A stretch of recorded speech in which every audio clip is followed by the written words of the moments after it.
حیا اس پہ بھی خاموش ہے کہ ایک موٹے انسان کے ساتھ ایک لڑکی اگر ایک گھوڑے کی پیٹھ پر بیٹھے تو فاصلے کتنے سمتے ہوں گے یا کتنے نہیں ہوں گے آپ اچھی طرح جانتے ہیں. بس صرف منظر کشی کرنا ہے اور بتانا یہ ہے کہ یزید کی زندگی کا اختتام کیا ہے, کس حالت میں اہل بیت کے گستاخ کو موت آئی اور اس کا انجام کیا ہوا. اللہ اکبر. پھر وہ لڑکی بیٹھی اور اس نے گھوڑے کو ایڑ لگا دی. وہ مہارت رکھتی تھی گھوڑا دوڑانے میں. گھوڑا دوڑتا رہا, یزید اچھلتا رہا, حتیٰ کہ گھوڑا پسینے پسینے ہوا اور یزید چونکہ موٹا انسان تھا جلدی تھک گیا وہ. اور ایک جنگل میں پلان کے مطابق ایک گھوڑا اور بندھا تھا اور کچھ لوگ وہاں پر موجود تھے. لڑکی اس گھوڑے سے اتر کر اس گھوڑے پہ اس نے چھلانگ لگائی اور بیٹھی اور اس نے کہا یزید نکاح کی شرط یہ ہے, ہم دونوں دوڑ لگاتے ہیں گھوڑے کی, اگر تو آگے نکل گیا تو نکاح ہوگا ورنہ نہیں. اس کا گھوڑا بھی تھک چکا تھا اور یہ بھی تھک چکا تھا. لڑکی گھوڑا دوڑاتی رہی, یہ آگے کرنے کی کوشش میں خوب بھگاتا رہا, حتیٰ کہ بہت یعنی کہ دیر تک یہ سلسلہ چلتا رہا. اور پھر یہ پسینے سے شرابور ہو کر اپنے گھوڑے کی لگام چھوڑ کر گھوڑے سے زمین پہ گرا. جب گھوڑے سے زمین پہ گرا تو یہ تڑپتا تھا مجھے پانی دے دے, پانی دے دے, اور کہتا تھا کہ کسی طرح تیرے ساتھ میرا نکاح ہو جائے. تو لڑکی نے اس کے سینے پہ پیر رکھا, اس عیسائی لڑکی نے, اور پھر کہا ظالم تو پانی مانگتا ہے اور تم مجھ سے نکاح کی بات کرتا ہے. میں نے سنا ہے کہ تیرے حکم سے تیرے نبی کا گلشن ویران ہوا. جو اپنے نبی کی اولاد کا وفادار نہ ہوا وہ میرا کیا وفادار ہوگا. میں تو مذہب کے اعتبار سے عیسائی. اس لڑکی نے کہا جب تو اپنے نبی کی اولاد سے بے وفائی کرتا ہے مجھ سے وفا کب کرے گا. اور اس نے اپنے کمر سے خنجر نکالا اور یزید کی شہرک پر اس حالت میں جبکہ وہ پیاس کے لیے تڑپ رہا تھا اس کی گردن پر وہ خنجر چلا دیا. اب اس کا ملک شام میں رہنا خطرے سے خالی نہیں تھا تو اس نے سرجون کو بلایا اور یہ واقعہ بتا کر وہ سرجون کے ساتھ فرار ہو گئی. اور اب یزید کو کاٹ دیا گیا, وہ مر گیا. یہ داستان کسی کو پتا نہیں. یزید کے 8 بیٹے تھے. وہ بیٹوں نے یزید کو ڈھونڈنا شروع کیا, تلاش کرنا شروع کیا, لیکن کہیں نہیں پایا. پھر ایک مرتبہ حکومت کے کچھ سپاہی یا کچھ لوگ شکار کے لیے جنگل میں نکلے تو یزید کے لاشے کو انہوں نے اس حال میں پایا کہ اس کا لاشا سڑ رہا تھا اور اس میں کیڑے موجود تھے. تو اس کے 8 بیٹوں نے مل کر اس کی نماز جنازہ پڑھے بغیر, اس کے جسم کو غسل دیے بغیر, کیونکہ پوزیشن ہی یہ نہ تھی کہ غسل دیا جاتا کیونکہ جسم پھٹا ہوا تھا اور اس میں کیڑے تھے اور بدبو آ رہی تھی, تو اس کے جسم کو نہلائے بغیر اور نماز جنازہ پڑھے بغیر اس کو جو ہے اس کے بیٹوں نے دفن کر دیا اور چھپا کر دفن کیا, بتایا نہیں گیا جنگل کے اندر. اور پھر یہاں تک حالت ہوئی کہ بس انہوں نے اعلان کر دیا کہ یزید مر گیا. اور اس کے بعد اس کے بیٹے معاویہ اصغر کو حکومت سونپنے کی بات کی گئی. تو معاویہ اصغر کا کہنا یہ تھا کہ جس تخت پر اہل بیت کے خون کے دھبے ہو وہ تخت مجھے نہیں چاہیے, اور اس نے لینے سے انکار کہ وہ مر گیا. اس کے بعد اس کے 8 بیٹے یکے بعد دیگرے مرض میں مبتلا ہو کے مرتے چلے گئے اور اس کی نسل وہیں پر ختم ہو گئی. لیکن امتحان میں وہ اس طرح ناکام ہوا, عیاشیاں کی, برائیاں کی, اختتام یہ ہوا, نسل بھی ختم ہو گئی. حسین نے سب کچھ لٹایا. مولا اگر تو بیٹا مانگتا ہے جوان تو لے لے, معصوم علی اصغر مانگتا ہے تو لے لے, میری جان چاہیے وہ بھی لے لے. سب حسین نے دیا, سب دیا, خدا کو راضی کیا. تو پھر حال یہ ہوا کربلا سے حسین کا ایک ہی بیٹا لٹا ہوا مدینے پہنچا تھا.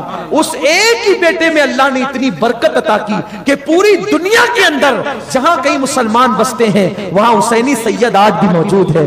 ارے خود آپ کی بستی میں شاہ بخاری جو سو رہے ہیں یہ امام حسینی کی تو اولاد ہے. آپ غور فرمائیں تو یہ فیضان حسینی آج گھر گھر بٹ رہا ہے. لوگ کہتے ہیں حسین کا گلا کٹ گیا, حسین ہار گئے, یزیدیوں نے گلا کاٹ لیا, یزیدی جیت گئے. ہم کہتے ہیں ایسا نہیں ہے. دیکھیے جنگ کے ایجنڈے ہوتے ہیں, ایجنڈا جو جیتا ہے وہی جیتا ہوا مانا جاتا ہے, جو ایجنڈا ہار جاتا ہے وہ جیتا ہوا نہیں مانا جاتا. یزید کا ایجنڈا یہ تھا حسین میں تیرے ہاتھ سے بیعت لے کر کے رہوں گا. حسین کا ایجنڈا یہ تھا میں بیعت نہیں کروں گا. یزید بیعت لینا چاہتا تھا, حسین بیعت کرنا نہیں چاہتے تھے. مجھے بتاؤ اگر یزید بیعت لے لیتا تو پھر لوگ کہتے یزید جیت گیا. حسین نے بیعت نہیں کی, مولا حسین جیتے. اور اللہ اکبر, مورخین نے یہاں تک لکھا کہ جب امام حسین کا سر کاٹ لیا گیا تو اس وقت یزیدیوں میں سے کسی نے یہ پلان پیش کیا تھا، منصوبہ پیش کیا تھا، جیتے جی حسین نے یزید کے ہاتھ میں ہاتھ دے کر بیعت نہیں کی تو چلو جلدی سے حسین کے ہاتھ کاٹ لیتے ہیں، وہی ہاتھ لے جائیں گے دمشق کو اور یزید کے ہاتھ میں ہاتھ رکھ دیں گے تو حسین کی روح تڑپے گی کہ جیتے جی ہاتھ نہ دیا تو شہادت کے بعد تو یزید کے ہاتھ میں ہاتھ دے دیا، لیکن جیسے وہ لاشے کی طرف بڑھے قدرت نے حسین کے دونوں ہاتھ اٹھا لیے تھے، اب مولا حسین کے ہاتھ موجود نہ تھے، مولا حسین نے شہادت سے پہلے اپنے ہاتھ بچائے، اللہ نے شہادت کے بعد ان کے ہاتھوں کی لاج رکھی اور بتا دیا کہ حسین ایجنڈے پر تو جیتے گا، یزید شکست کھائے گا۔ اور بمبئی والوں میں تمہیں کیا بتاؤں، تم تو لڑنے والے لوگ ہو، تمہارے یہاں لڑائیاں مشہور ہے۔ دیکھو جب دو گروپ لڑتے ہیں تو جو میدان چھوڑ کے بھاگ جاتا ہے اس کو ہارا ہوا کہتے ہیں، اور جو میدان میں کھڑا رہتا ہے اس کو جیتا ہوا کہتے ہیں۔ یہی تو ہے، ہار جیت کا معیار زیادہ سے زیادہ یہی ہے کہ جو میدان چھوڑ گیا وہ ہار گیا، جو میدان میں موجود ہے وہ جیت گیا۔ آپ مجھے بتائیے کربلا کے اندر اس وقت کھڑا کون ہے؟ کیونکہ جنگ تو کربلا میں ہوئی تھی، اس وقت کھڑا کون ہے؟ یزیدی یا یزید ابن زیاد شمر کون کھڑا ہے؟ ان کے پتے بھی نہیں ہے، سب بھاگ گئے ہیں۔ آج بھی حسین کا گنبد بتا رہا ہے، حسین آج سے 1350 سال پہلے جیسے یزیدیت کے خلاف ڈٹ کے کھڑا تھا، آج بھی حسین وہاں پہ ڈٹا ہوا ہے اور بتا رہا ہے میدان چھوڑ کے ہم نہیں گئے ہیں، میدان چھوڑ کر تم گئے ہو۔ میدان کربلا تو آج بھی ہمارے ہاتھ میں ہے اور قیامت تک رہے گا۔ جب تک حسین نہ آئے تھے وہ کرب و بلا تھا، حسین آ گئے کربلا رش کے جنت بن گیا ہے۔ آج بھی فرشتے ادب اور احترام کے ساتھ وہاں کی خیرات لینے کے لیے آتے ہیں، اللہ ان کی خیرات ہمیں بھی نصیب فرمائے۔ ان کے گھر میں بے اجازت جبرائیل آتے نہیں، قدر والے جانتے ہیں، قدر شان اہل بیت، سر کٹانا جان دینا، کوئی مجھ سے سیکھ لے جان عالم ہو فدا۔ اے خاندان اہل بیت اپنا سودا بیچ کر بازار سونا کر گئے، کون سی بستی بسائی تاجران اہل بیت پورے کرتی ہے، عروسان شہادت کا سنگھار خوب دولہا بنا ہے۔ ہر جوان اہل بیت بے ادب گستاخ فرقے کو سنا دے اے حسن، بے ادب گستاخ فرقے کو سنا دے اے حسن، یوں کہا کرتے ہیں۔ سبحان اللہ سبحان اللہ سبحان اللہ، یوں کہا کرتے ہیں، اس شان سے کہا کرتے ہیں، یوں کہا کرتے ہیں سنی داستان اہل بیت، اس شان سے کرتے ہیں کہ صحابہ کی بے ادبی بھی نہ ہو اور اہل بیت کا حق بھی ادا ہو جائے۔ حق تو یہ ہے کہ حق ادا نہ ہوا، اللہ ہم سب کو صحابہ اور اہل بیت کی محبت میں قائم رکھے، اسی پہ زندگی دے، اسی پہ موت عطا فرمائے۔ آقا نے فرمایا من مات حب آل محمد ماتا شہید، جو میری اہل بیت کی محبت میں مر جائے اللہ اسے شہادت کا مقام عطا فرماتا ہے۔ ایسی فریاد کی تو یزید پر ایسی ہیبت آئی کہ وہ ڈر گیا، کہا کہ زین العابدین کو چھوڑ دو، اور کہنے لگا کہ اب ہمارے دربار میں اونچی آواز میں بات نہ کرو، اس دربار کے آداب بتا لاؤ۔ زین العابدین کہتے ہیں تیرے جیسے پلید کے دربار کا میں ادب بجا لاؤں، تیرے دربار کو ہم جوتوں کی نوک پر رکھتے ہیں۔ للکارا اتنے میں یزید کا بیٹا آیا اور وہ بھی ہم عمر تھا امام زین العابدین کا۔ سنیے گا بڑی اہم بات پیش کر رہا ہوں، آخری بات۔ امام زین العابدین کے مقابلے میں آیا اور بالکل سیم عمر دونوں کی۔ یزید نے کہا حسین کا بیٹا ہے نا تو میرے بیٹے سے کشتی کر۔ کہا کہ جب تو دیکھنا ہی چاہتا ہے ہم ہاشمی خاندان کے شیروں کی بہادری کو، پھر بھیج تیرے بیٹے کو۔ ابھی یہ دونوں آپس میں کشتی لڑی رہے تھے، اتنے میں محل کے اندر نقارے بجے۔ جیسی نقارے بجے یزید کا وہ لعنتی بیٹا کہنے لگا دیکھ زین العابدین علی حسین کے بیٹے علی، دیکھ ہماری جیت کے نقارے بج رہے ہیں، میرے باپ کے اور ہمارے خاندان کے نقارے بج رہے ہیں۔ جیسے اس نے اتنا کہا تھوڑی دیر کے بعد اذان کی صدائیں ہوئی۔ زین العابدین نے کہا کہ تیرے باپ کا نقارہ جب تک نقارہ ہے اور جب ٹوٹ جائے